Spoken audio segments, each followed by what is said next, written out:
Hiring processes are something that, we all do, but particularly in schools, there are usually a lot of opinions about what's happening, especially when key people leave. And it needs to be clear who's making the ultimate decision. If you have a search committee, are they making the decision or is it the head of school? Is it the board? Do you have similar processes for discipline, handling parent issues?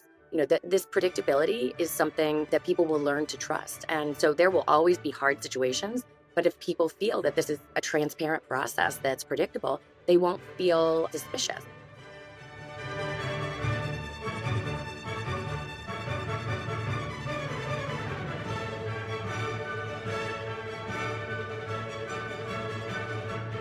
Welcome to Science of Leadership, the podcast dedicated to helping you become a better leader. Here, you'll gain valuable knowledge, hear inspiring stories, and learn the scientific principles that promote exceptional leadership.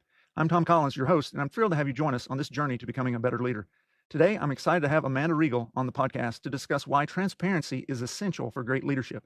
Amanda is the founder and CEO of Excelle, a company dedicated to advancing women's leadership excellence through mentorship, professional development, and innovative strategies.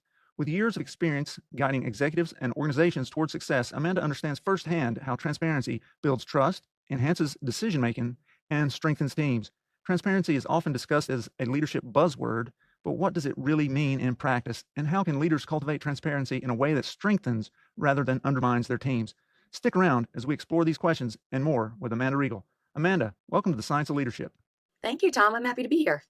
Well, it's great to see you. It's been a while since we got to work together at Brown in our coaching training and so forth, but Yes. delighted to have you on. Been Thank looking you for forward to having me. this. Before we dive into today's topic of transparency, I was just wondering, you're in this space and you're working on leadership development, especially among women who are in roles in various organizations, but how did you get into doing this? How did you get into the field of leadership? I appreciate the question. So you and I met in a coaching training, but I was sort of midway into starting Excelle at that point. So Excelle is a women's leadership organization that I founded. We will celebrate our 5th anniversary this year. But the quick backstory is I was working education for probably 20 years. And then I was doing search work. So I was recruiting heads of school and other administrators. And I felt that there was something missing for women, particularly when we got to the end stage of the finalists. And that I really enjoyed that creative process of helping them be their best. And I had a parallel experience where I was on the board at a school where we were onboarding a new head of school. And so I was on the other side of the desk and really charged with managing her transition. And so I became laser focused in how to empower this woman who was a woman of color. She was an introvert and she was replacing a man who had been at the school for about 25 years. The school was so excited to have her, but probably through no fault of their own, would be making comparisons. And so I just got really excited about how do we empower schools and women to think about how to receive them in a way that makes them feel empowered. So Excel for me is a place that is a women's leadership group. So we have cohorts of sitting heads of school from all over the United States, and we have cohorts of aspiring women. And so some of them want to be heads, some of them are on the leadership team and very happy in those roles. Sometimes we meet in person, sometimes, a lot of times we meet virtually. But I would say the women are feeling that, our secret sauce is how we gather. And I love that you asked me to talk about transparency because transparency, trust, confidentiality, those are some of the hallmarks of, being in Excel. Mhm. And when you climb the ladder, when you get to that highest rung, there aren't a lot of people that you can say, I'm not sure if I know what I'm doing on this tack. Sure, yeah. And Excel is a place where other women know exactly how you feel. They can say, my board chair is driving me nuts today. And you have no fear of repercussion. And so, really, it's a place where we thrive in transparency and being honest because we boost each other up. And it's a place that they can feel safe to make mistakes. Yeah. Well, thanks for sharing that. That really provides more context for us as we move forward in our discussion on transparency. And so, with that in mind, I always like to kick off with defining our terms, if you will. And so, from your standpoint, again, transparency is it's sort of like authenticity, right? It gets thrown around a lot today in leadership discussions, but what does transparency really mean for a leader from your perspective? I appreciate that. So I was talking about transparency within Excel and in our network, but most often when I'm coaching women one on one or we're talking in groups, we are talking about transparency at school levels, independent schools. So, anywhere from like nursery to grade 12.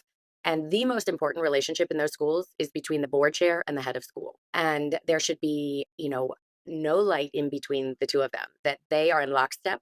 And that's really essential. So when I think about transparency in my professional world, um, I'm thinking about that relationship. And so we're often talking about, how to foster that relationship. You can't just start right off the bat knowing how to dance with this person. Mhm. And so I love the term what you feed grows. And I feel like, the board is technically responsible for hiring and firing the head of school, but they need to be very invested in, how that head comes to the school and how they learn the community and the culture. I really feel like the board needs to understand what keeps the head up at night, and especially the board chair needs to be honest about what he or she is worried about. And that formidable pair is what really leads to success in schools. What I'm hearing as I'm listening is relationship. It's about, I guess, on some level, vulnerability, right? I mean, it's being willing to say, just as you said earlier, these people drive me crazy. You wouldn't say that to your board, but being able to be vulnerable with others to say, here's where I am on this, because you said the thing that keeps the person up at night, and they need to know that, right? The board needs to know that, and so this idea that people that we're working with need to know where we are with the things that we're wrestling with, that we're concerned about. It's not all magic, and we don't have all the answers all the time, maybe. Definitely. And the board is a great example of that because it's a collection of individuals who have a different set of expertise. And so, those can be wise counsel, those individuals for a head of school. A head of school is a specialist in education and management. They may not be a specialist in finance or in Mhm, strategic planning. And so, a really healthy board is one in which the head can say, can I have, a task force that's really going to help me understand as we are doing this ambitious capital campaign? Do we have the land to do this? Do we have the donor base that can sustain an ambitious mhm, campaign? There are so many details that, a generalist versus a specialist, a head of school cannot afford to be a specialist in just one of those things. They have so many things that will come at them in the course of a day. They have to yeah, understand how to delegate mhm, and really be a skilled generalist, I think. yeah. Yeah, and you hit on something there that I think is so important is this idea of having a board. In a sense, anybody that's a leader needs to have a collection of people that they can go to and say, "Hey, I'm not sure what the right answer is. Can you give me counsel on this?" And so I think that's a side note apart from our transparency, but that's a really important thing too. A minute ago, I mentioned the word authenticity, and that's another buzzword that's out there right now. And I was just wondering, do you see those as synonyms? If you don't, why? If you do, why? I mean, but anyway, I authenticity and transparency. I really appreciate the distinction because I think this happens a lot in our conversations at Excel that women have ascended to a certain level and they might be doing fine in their job, but they might be noticing sort of a different values alignment. So I would say authenticity is when you are leading from a place that you feel your personal goals Mhm, and what you feel is in alignment with how you want to show up in the world is a match for the environment and the community where that person is leading. And hopefully you're in a situation that you feel you can lead with your authentic self.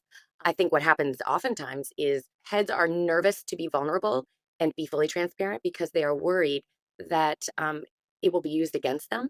And sometimes the more transparent they are, they realize, oh no, this is not a values alignment anymore. And so transparency is essential, but it can also lead to this um, sort of not crisis, but subtle hints that you may not be leading authentically. And so yeah. that I'm proud that Excel is a place where women have actually decided, I think I'm ready to go, or I think I'm ready to start my own business. I would say it's less important to me where the woman is working and more, what she's bringing to our conversations. Mhm. Yeah, so that's great, the way you frame that distinction between authenticity being this idea of real. This is who you really are, and it's aligned with what you're doing. When we talk about authenticating, whether it's a Picasso or something of that nature, like this is a real thing. It's not disguised. It's not something else in disguise or what have you.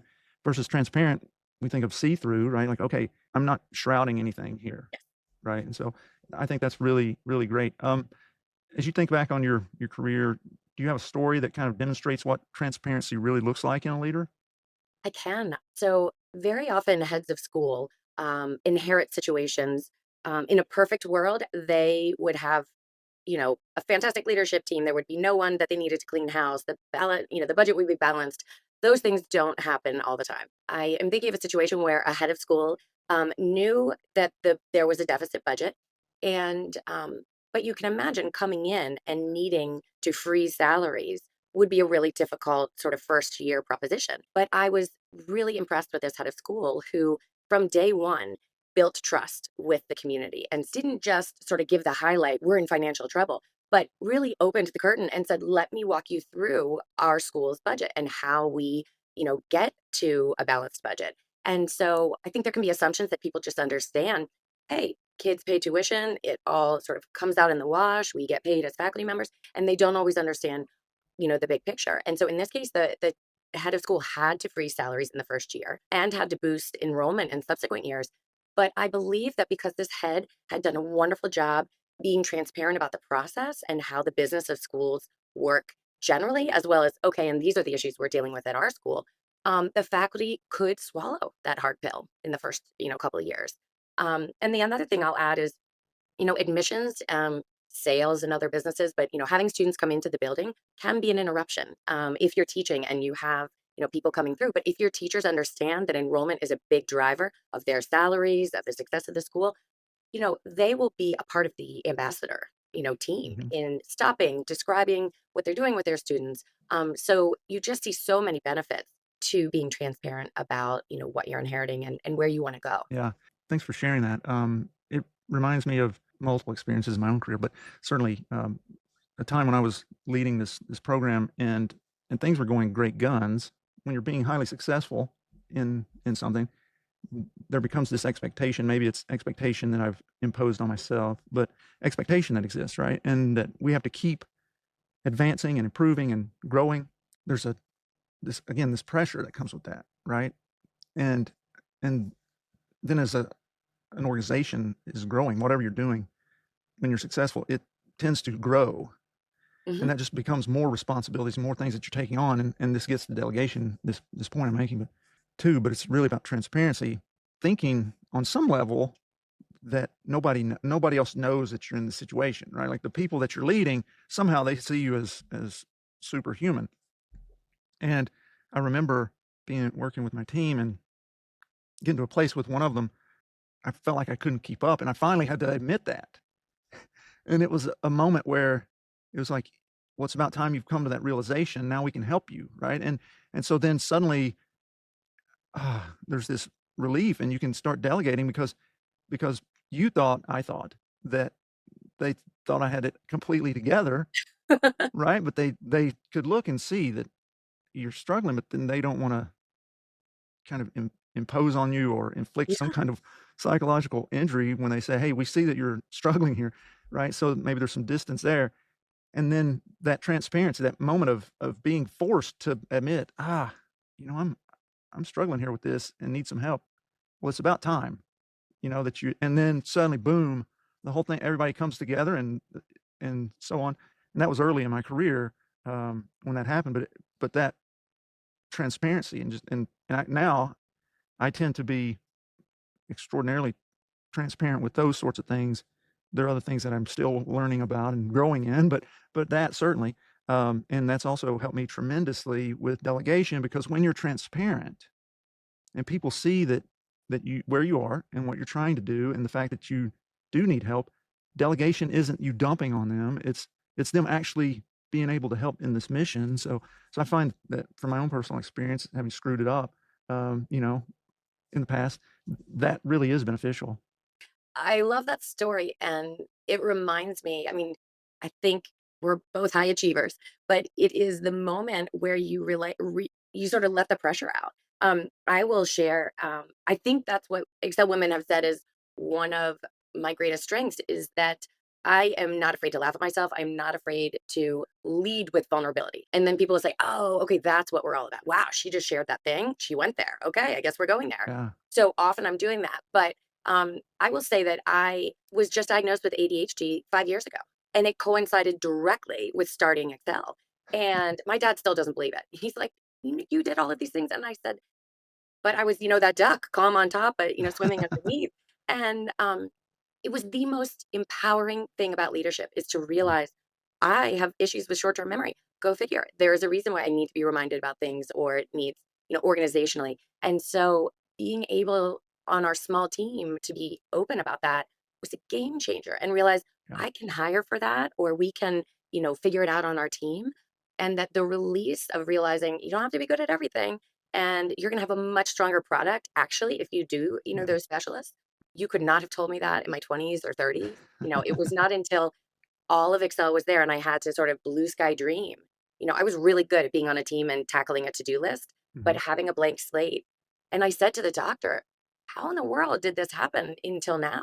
And she said, you just get very good at compensating. And then at some point in people's lives, it doesn't work. Yeah. So I'm seeing that with my kids too. My daughter at junior year was just diagnosed with dyslexia, and we're all scratching our heads. But, the doctor's saying, well, she is really bright and she has learned how to accommodate. Her grades are so much better now because there's this transparency. This is how Yeah. you learn. So Mhm. it's been such a learning experience for us, and it's helped us be incredibly empathetic, but also, advance further than we thought. Yeah, you're right. I mean, there's so much to this idea. It brings the team together, I think, when we're transparent. Vulnerable is a word you use. That reminds me of a book that I read a long time ago called Leading with a Limp by Dan Allender. Really good book, and it really is about that. It's about being able to say to people, "Hey, look, I'm weak in this area. I need some help here," and that's transparency and this vulnerability. And what we're talking about here really is supported by scientific research. Definitely. um, you may be familiar with Amy Edmondson. She's actually on faculty at Harvard, and so she's done a bunch of studies with regards to psychological safety, Hmm. and found that when the culture is such that we're open, we're transparent, really helps the functioning of the teams. It boosts trust, collaboration, innovation. It's where there's transparency that is a core value. Again, performance tends to be better. You have lower turnover rates. There's just so much about the idea of transparency that's important. And similarly, Jim Kouzes, who we had on the show not long ago, and Barry Posner highlight in their work that transparent leaders gain credibility and are more likely to inspire commitment from their teams. So I think that there's so much in the world of the scientific side of things that shows that the transparency really is a game changer. Definitely. It makes me think about when a head of school is feeling that they are leading with authenticity and transparency, that they are in a stage where, I think of athletics. I played college sports, and I just think when I was in the zone and feeling confident, I could take risks. I could sort of play out of my mind. And when you're in a defensive stance, when you're not feeling like Mhm. you can be your full self, I think about it from a leadership perspective. You are cautious, you're worried about making mistakes, you're thinking about the potential risks. That's not leading from a feeling of abundance. And Yeah. feeling, abundant, I don't think necessarily has to mean that are hitting all your numbers. If you have the trust of the board and they have, and you feel that they endorse the things that you're good at, they're going to help you find the things that you're not good at, you can take risks because you can say, well, we tried this and I needed help in this area, and the board can see that. I just think it allows leaders to be so much more productive and be aspirational in their goals. I agree with that. This idea of transparency, again, fostering the psychological safety that kind of hit on a minute ago, and some other work that's been done. Google did this study called the Aristotle Project a few years ago, and they were looking at high performing teams, and they found that the most successful ones were those where the leaders fostered kind of open dialogue, transparent dialogue with each other, encouraged people to give feedback, and that made their decision processes even better when they did that. And so there's a component of this of creating again psychological safety, but it's also creating a sense of open communication and a place where people feel like, okay, if the leader is able to admit, I've got this issue that I'm dealing with here, I'm not as necessarily as great in this particular area, or I need help there, then those that we lead will follow suit, right? And so instead of them pretending like they've got it together and screwing something up down the road, right? That then really causes a lot of problems.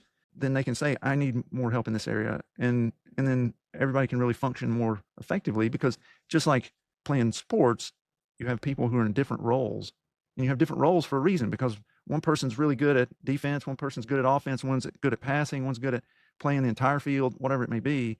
But that takes everybody recognizing each other's strengths and areas where they're not as strong, and then them playing to their strengths, just like you're saying. Yep, You know, you're in the zone. You don't have to use a bunch of mental energy to keep up a facade.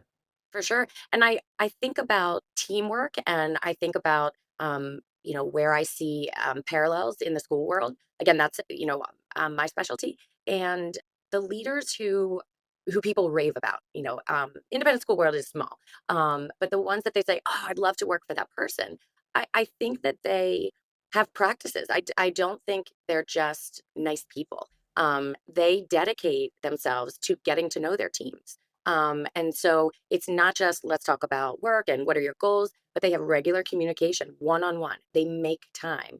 They're curious about that person and beyond the school world. What keeps them up at night? What are things they enjoy?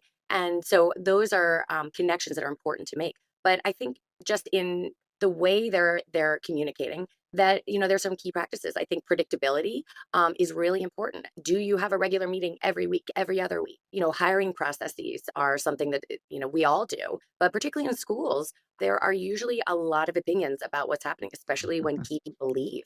And it needs to be clear who's making the ultimate decision. If you have a search committee, are they making the decision, or is it the head of school? Is it the board? Do you have similar processes for discipline, handling parent issues? That this predictability is something that people will learn to trust. And so there will always be hard situations, but if people feel that this is, a transparent process that's predictable, they won't feel suspicious. And they may not Hmm. like the outcome, but they'll feel like the process was fair. Um, Yeah. Another thing that I think is really important is just being visible, taking the time to get out of the office, even though there are a million emails and things to do, but just having FaceTime with teachers, with students, with parents, with your customers, and just showing that you are curious and you're understanding, what they're doing. And the last thing I think is showing investment in growth. So very often you can be really just focused on like what's the day to day, and I love when leaders take a little bit of time from those weekly meetings to say, where do you want to go? How can I foster that within the school? Yeah. And when it's time to leave, I want to help you find that next job. So many people are afraid to communicate with their head of school that I might want to leave. And really, a thoughtful head has created a room so that it's not a surprise. Yeah. Um, it gives you more room to retain the person because maybe you'll be able to challenge them in those ways and come up with roles within your school. But beyond that, when they really have outgrown your school, um, hopefully you've maxed out that individual and Hmm. that they're really ready to go and you're happy about that. Yeah. That kind of reputation will last a career. You're just describing fostering transparency among the people that we're leading, and how that opens up opportunities to grow them and help them grow in their careers. I think that's brilliant. As you think about transparency for leaders, what are the areas that you think people leaders have the biggest challenge when it comes to trying to be transparent? Well, so Excel is a place that I'm really proud has more women of color than white women, and we're always looking for different aspects of identity that may not be an area that women are feeling confident to express, especially as a head of school. And so I ask women, why is Excel different? And they say, well, this is really a space that we don't have a fear. When we only have one strike as a woman or a woman of color, that if we admit we don't know something, that there will be any consequence. That as we've talked about, being honest leads to greater growth. And so Mhm. I think a fear of transparency is not knowing the culture of a school community, to Yeah. know what aspects of my identity are safe. And so I think that's a reality that we face. I think women, especially women who are parents and are navigating that impossible, there is no balance in that situation, but especially with young children. When you have a moment that you are pulled as a mother, do you want to say that to your board? Or do you want to make accommodations? I mean, there's a moment where authenticity is challenged. Mhm. You know, depending on how the woman has prioritized um, you know, work and parenthood, which on any given day will be a sliding scale, that can be a real vulnerability to know how transparent you can be about where you're pulled. Do you say you just couldn't be there for X reason, or are you honest with your board about whatever the reasons are? I think that women wear so many hats that I think we really have a fear of being honest about when we're pulled in different directions. Yeah. I think that's the thing, isn't it? Keeping away from transparency is ultimately it's a fear issue that Mhm. we don't know what. It's sort of like when people are inauthentic, to some degree. We're afraid of how people are going to respond to our true selves. Transparency, we're afraid that we don't know what the outcome is going to be if we are transparent. We're afraid that the worst will happen. Isn't that what we do in so many domains in life? We build up these, as humans, if we don't have data we assume the worst, Hmm. you know? Yes. I mean, that's especially the case, I think, with younger generations now. I mean, maybe even our generation too, but when it comes to texting and things, like, they expect an immediate response, and if you don't respond immediately, it doesn't matter if I'm resuscitating a child who's dying. If I don't respond to this, emoji or whatever, then I must be upset or I must be mad or I'm whatever these things are, right? And so so I think we do the same thing when it comes to things like transparency, is that we say, "Well, if I do that, then these bad things will happen." Maybe that is based on prior experience or data, but it seems like everybody does that. Hmm. And so I think you're right. I think that it's the fear of how would people respond. And I have found, unless you're dealing with some sociopaths or things of that nature, most of the time people respond very well to honesty, which is what we're talking about, right? I mean, in a sense, it's Yes. it's being honest about where you are with things and what you can and can't do. And so I think most of the time people say, "Whoa, that's refreshing." Hmm. Definitely. And there are situations in which I think women have found that, they were hired to do a job, and perhaps the board overestimated the community's capacity for change. And so sometimes just being hired as a woman is an aspect that, communities will say, "Oh my gosh, that was, she's just bringing all this change." And it might have been change that everyone wanted, but because she doesn't look like the predecessor, that's change that people are uncomfortable with. And so, and it's not exclusive to women, but I think women have gotten particularly good at trying to figure out, because they've been burned, uh, Mhm. is this a safe community for that, for me to show these aspects? Um, we talk a lot about the aspects of their presentation and their professional persona that we are judged for. We do professional headshots. Not everyone loves getting their picture taken, but I'm saying we are all judged by what we're wearing, what we look like as women. We can't wear the same suit every day. And so we better get good at figuring out how we can be our most confident self. And what I love in Excel is we are shifting the conversation to say, if you're someone who wants to wear a blazer and sneakers, go do that. But let's figure out how to make it a presentation that inspires confidence. Mhm. And that's just what you do. And so, it's not one thing that we can point to that leads to a vulnerability, but at Excel, we really try to look at so many aspects of leadership, not just sort of the typical ones that, you were trained and you have X, Y, and Z on your resume, but what are the interpersonal? What is the psychological sort of fortitude? What have you figured out that is an area that makes you nervous? And Excel really tries to lean into that area because you're always going to be challenged. But if it's an area that you've already challenged yourself, you're going to come out so much stronger. I'm hearing fostering the transparency, despite what experiences may have occurred in the past, Yes. and using that, because what we're talking about here, I think, is transparency as a strength, right? Yes. And using that as a strength, and I think that's a great endeavor. I think that's really important and valuable.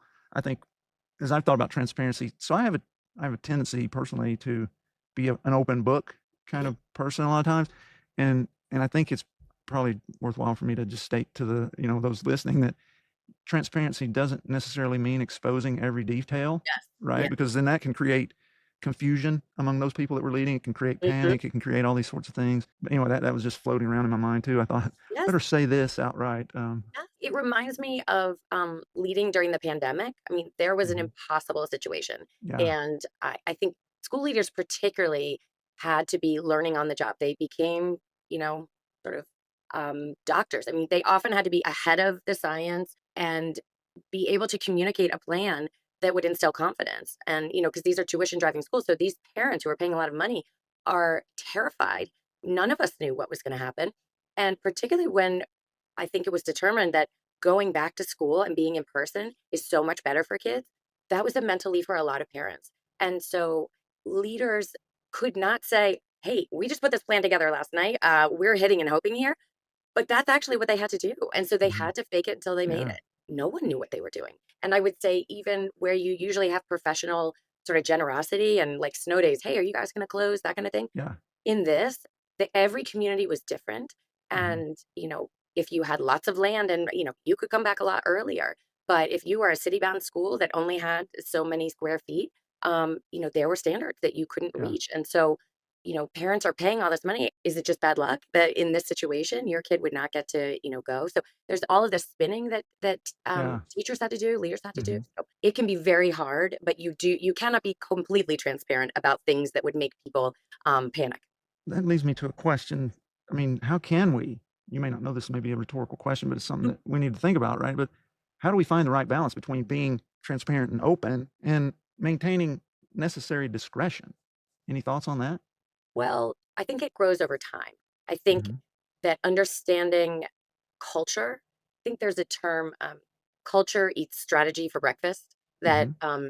you know, best laid plans, but if you didn't understand how the plans would actually unfold in that community, then they're worthless. I think that you have to do your due diligence and trust your instincts, your EQ on who are people who are going to give you an honest answer on how much you can disclose. So I think that especially when a leader is coming into a new community, finding people who can be your North Star, who can be very confidential and say, oh, you're about to step in it and let me help you, walk around it. Or when you did, some people are too afraid to tell the leader that they stepped in it. So Hmm. all of that is good feedback. And so being able to translate, maybe some hard realities into how you calibrate your transparency, I think is helpful. Yeah. Can I ask you a question? Yeah, sure. I was just thinking, I know a lot about schools, Uh-huh. but I don't know a lot about the military, and I've been fascinated, about your research and your book. Schools are places that we're talking about building character development and, sort of fleshing out all the perspectives. And the military, what I don't know about it is how much of that transparency can you share when you're under pressure and, there is this chain of command? Yeah. I think that's a great question. A lot of folks don't have a good understanding of how the military works, and Yeah. so you're not alone. The Yeah. large majority, I think it's less than 2% of the population uh, is in the military. Actually, active duty military is less than 1% at this point, and I think it's somewhere around 12% of people have military experience in our society. So that's not uncommon. I think that what happens is, and I'll get to your question. I'm just Oh, sort of sure. doing a little preamble here, but what happens is most people's understanding, quote unquote, of the military is based on Hollywood depictions Hmm. of of singular moments of action, right? Like Okay. there, you're not going to sit around and watch a movie that takes a year of relationship development to get to the moment when somebody says jump on the grenade or whatever, right? Like that'd be a really long movie. Yeah. You're just going to see the scene where the guy jumps on the grenade or Hmm. whatever it may be, right? Nobody's going to tell you to jump on the grenade. That's just a reflex. But that to say that there is Hollywoodification, if you will, of what it means to be in the military. And command and control is a part of military, no doubt, but so much more of it, at least when it's done right, okay, it is about character. It's about being honest with people and having integrity and honor and courage and all those great virtues that we talk about. It's about those things first, Yep. fundamentally, as a bedrock. And then you build on that competence and caring about it, folks, and then the communication that's required to be able to get the message across and the mission and the plan and do all the things that you need to do. So it's definitely absolutely a big part of it. Now to the question of transparency, sometimes there's transparency, psychological or emotional transparency, which is some of what we're talking about today. Mhm. But then there's also informational Mhm. transparency, Yes. which which is really something that you got to pay a lot of attention to in the military because we're talking about national security and threats from people whose desire is to undo us Mhm. if we don't do that first, undo ourselves. But so there's some guard against that kind of transparency, right? It's only Yes. those who need to know get to know Yes. because it could threaten the lives of not only everybody in this unit, but potentially on a larger scale, the very livelihood of the United States of America and our Constitution. So there's limitation on transparency in that regard. Historically, the emotional side of it, people just push that down, Mhm. don't show that, right?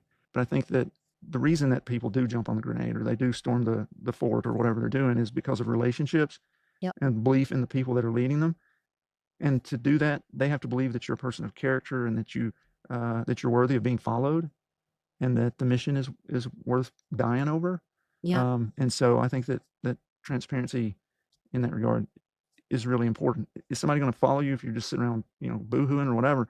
No, but that's not what we're talking about.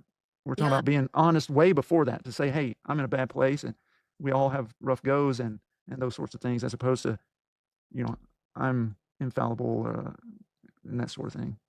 I appreciate that. I'm seeing the parallel to, in schools, the pandemic that, it takes a long time, as you're saying, with generals and other military leaders to build that trust that the person believes in you long before you're given sort of a scary order to execute. And similar to schools, the trust was built in, the heads of schools so that when they said, this is what we need you to do, and we can't share all of our reasons for it, you just have to trust because you have built up that relationship. And so it feels like when the stakes are high in terms of there's like little room for error, people could get hurt, Mhm. that's a situation that is a very low transparency situation. But as you point out, that that's on the heels of a much longer process that the leader has built trust Yeah, through, transparency and direction. So yeah. thank you. That really rings true. Well, this ties back, I think, exactly to what we were talking about just before you asked the question, Hmm. and that is we have to know our people, right? Yes. Like we need to, we were discussing what is it that, what is a tip, if you will? How do you maintain discretion versus transparency? It's you got to know your audience. You have to have the relationships, which is what you were just talking about, and I was talking about. You have to know your people. You have to have a good relationship with them to know I can be transparent with this person versus this person's a weasel, Hmm. or whatever it is. Yes. I can't. They're. I mean, because let's be honest, there are people out there who are always looking for somebody else's weakness so they can capitalize that on it either now or later. So Yes. you'd really have to know what we would say your battle space. You got to understand what you're dealing with. But I think that's where having a good team and knowing your people comes in. So yeah, I think that all fits together really nicely. Any practical tips? And you hit on a few a little bit earlier, but practical tips on how folks can really maintain and foster transparency in their organizations. It's sort of an overarching theme, I think, is staying Mm. curious Mm. about who you're engaged with. Um, there's nothing more flattering than being asked questions about yourself. And so I think that communicates an integrity, it communicates I care. And so staying curious and modeling, making mistakes and not being afraid to be funny, incorporating humor. I think sometimes people can just get so focused on work and they get very serious. They may not even realize sort of their resting face. That's um, me. that like at Excel, we spend the first, I can't even say I limit the time always, checking in with people. Mhm. And I want to know everyone needs to contribute. And sometimes it's a funny sort of low hanging fruit kind of question. But that's what builds our community over the long term, especially when we live all over the United States. Yeah, yeah, well, that's good. Certainly, and I attribute it to a significant degree to just the seriousness of my job, but Yes. I tend to be, in the professional setting, I tend to be more stoic, I think, than certainly I am in other settings, I hope at least. Uh, Thanks for sharing that. I have 5, scientifically sort of backed practices for building transparency as a leader, and so the first is be clear about decision-making processes. Explain not just what the decisions are, but why we're making them. People need to know that, so that they can buy in, really. The second one is encourage two-way communication. Make it easy for those that we're leading to ask questions and give them feedback on things as well as have them feedback to us. The third is own our mistakes, which you hit on, and model accountability. So show that, transparency applies at every level, including leadership, maybe especially at leadership levels. Number 4 is set expectations and follow through. Be upfront about goals and challenges, changes, and then deliver on the promises. And then number 5, share information proactively. Don't wait for somebody else to ask because then it looks like you're hiding something.